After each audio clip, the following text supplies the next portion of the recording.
Ek het vir jou die mooiste skrif vandag uit Openbaring 19 vers 7, wat sê, laat ons bly wees en jubel en aan hom die heerlikheid gee, want die bruilofsfees van die lam het aangebreek en sy bruid het haar gereed gemaak.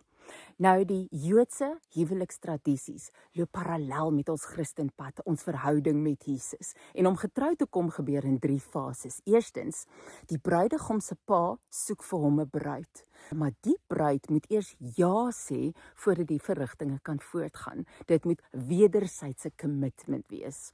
Dan gaan die bruidegom en sy ouers na die bruid se huis om die kontrak op te stel en die bruidsprys te betaal. En dan die kontrak gaan oor wat verwag ons beide van die huwelik, wat is ons verwagtinge en dis hoekom dit so wettig is, dis 'n regte egte kontrak en uit daai verloving kan jy nie kom sonder om letterlik te skei nie, egskeiding, dis hoe belangrik dit is. En dan is daar 'n seremonie, 'n verlovingsseremonie, wit rok en al met die hele gesin en die hele omgewing en alles en jy is letterlik wettig getroud, maar jy bly nog nie saam nie, want daar's 'n jaar se voorbereiding.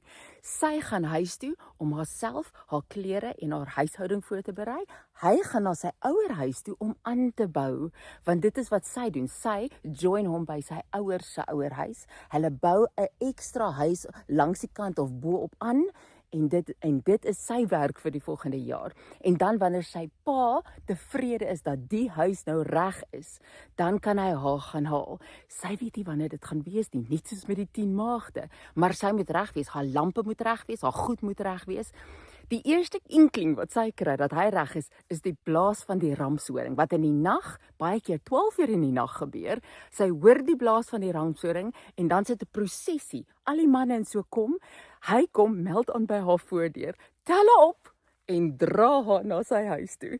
En dit is waar die huweliksfunksie gebeur, die belofte is finaal en hy gee vir haar 'n ring. En daarop staan, I am my beloved's and he is mine. En dan word dit fisies volbring ook. Dis eers wanneer jy finaal getroud is met die voordele van die huwelik. So, hierdie deel op aarde is ek en jy verloof aan Jesus as jy ja gesê het. Dis 'n voorbereidingsperiode, ons leer hom ken, ons word meer soos hy sodat ons equally yoked kan wees. Dis wat die Bybel sê.